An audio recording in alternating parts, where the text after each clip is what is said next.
Fala, rapaziada.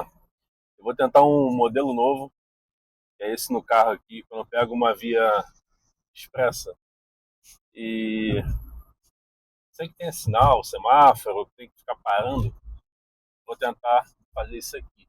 Arrumei uma posição interessante aqui, eu vejo que tem outras pessoas fazendo também. Então, o algoritmo funciona. Esse aqui é o quadro que eu criei, que é o Café com Bebê, de Bruno Braga. Tem nada a ver com o Banco do Brasil, já me perguntaram isso aí. Acho engraçado, mas é um trocadilho, né? É, tem dois assuntos que eu quero. Eu não consigo ficar olhando diretamente o tempo todo para a câmera, tenho que prestar atenção no trânsito, mas na medida do possível eu vou fazer contato visual. E tem dois assuntos importantes que eu queria esboçar. Esse vídeo aqui não vai demorar muito, até porque eu vou chegar logo no final, então eu nem posso ficar enrolando. É sobre autismo, superdotação e TDAH, o primeiro assunto. E tem mais um depois. É, afinal, autismo é ou não deficiência? Estava conversando com uma pessoa e ela trouxe uma outra perspectiva sobre um dos aspectos do autismo. O autismo é o seguinte: o autismo é um espectro. Então você olha uma faixa mínima e máxima, naquela faixa existem graus de autismo.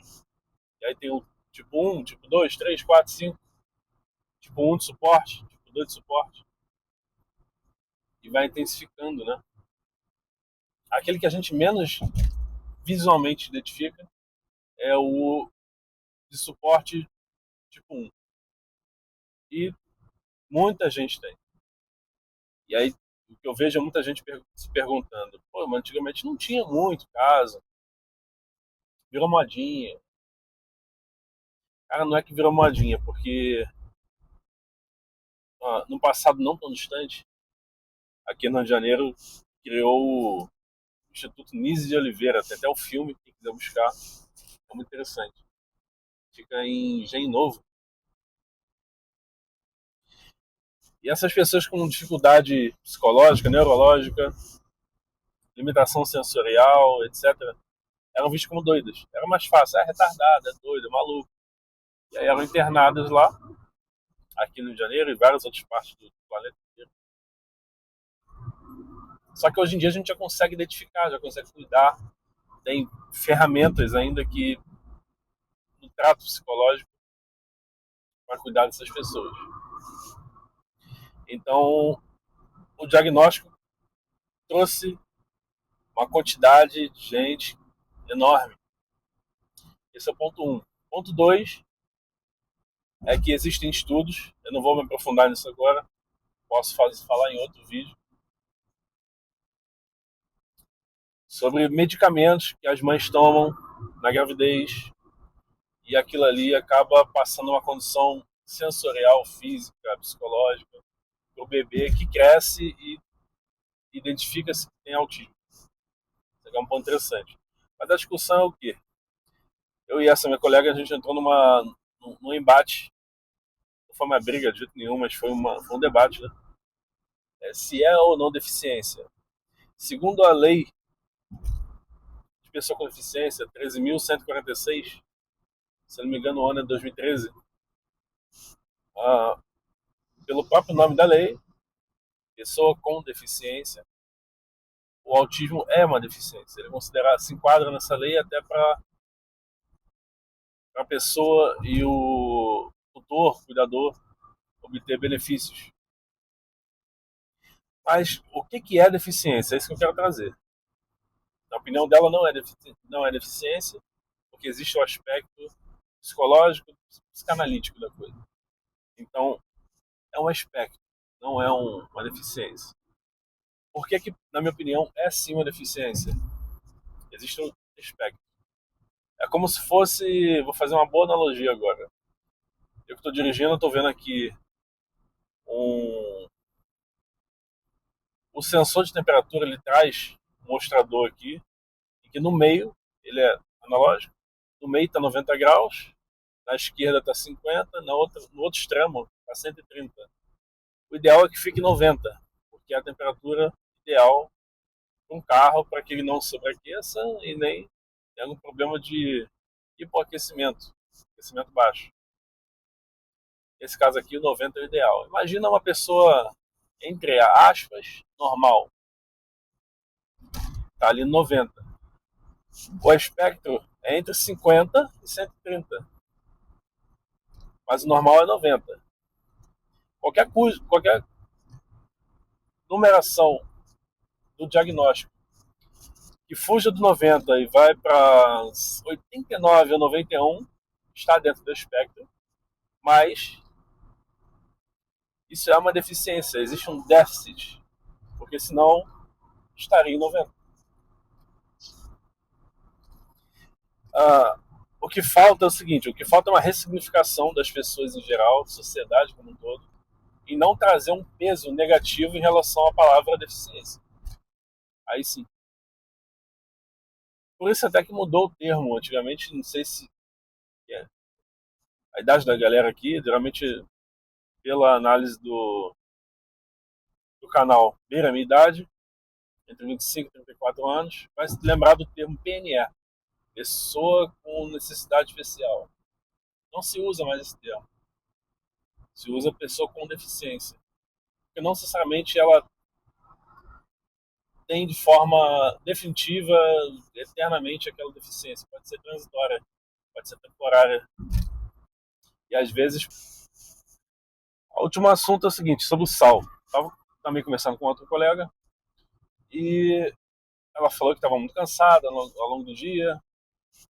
A minha recomendação foi: bebe uma água, descansa, depois você vai para a academia. Antes, beba uma água e bota um pouco de sal, de preferência sal integral. Aí eu vou explicar rapidamente antes que o meu destino chegue. Cara, assim, você não acha estranho que alguns séculos atrás o sal era hipervalorizado? Aqui no Rio de Janeiro a gente tem a Pedra do Sal. E o sal era muito valioso, era levado para cima do morro. Ele era vendido muito caro. As pessoas buscavam aquilo ali. Por que será? E hoje em dia não é bem visto. Ele faz mal à saúde. Não é comprovado cientificamente que o sal causa hipertensão.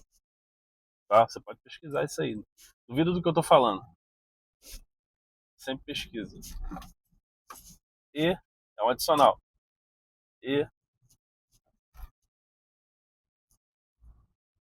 a questão do sal é a seguinte: o que faz mal? O sal refinado. O sal refinado é só o cloreto de sódio.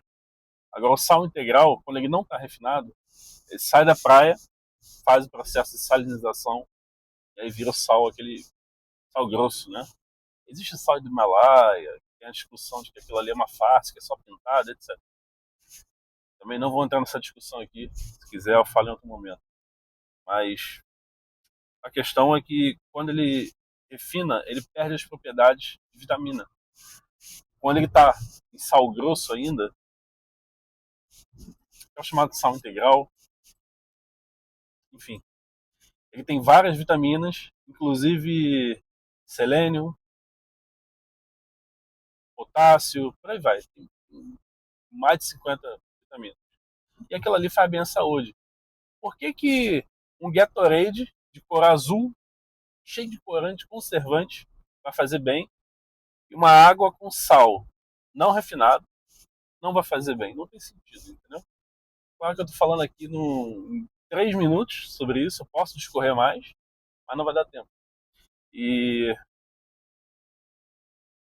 pesquisa sobre isso aqui é interessante. E ainda tem o seguinte, eu adiciono bicarbonato de sódio. Tá? Bicarbonato de sódio é considerado o pré-treino para quem faz treino na academia, etc. Musculação. Ele é o pré-treino mais barato que tem, porque ele tira o potencial de fadiga dos músculos. ou reduz, né? Não é que tira, não quero que você entenda de forma absoluta o que eu estou falando aqui, mas usufrua melhor da química orgânica. É uma vantagem entender de química um pouquinho, química orgânica. É isso, o vídeo acabou cortando umas 2 vezes aqui por causa de memória de celular, mas deu certo. Tô chegando no meu destino aqui, espero que tenha entendido, gostado. Aguardo comentários. Quem não segue, passa a seguir. Valeu!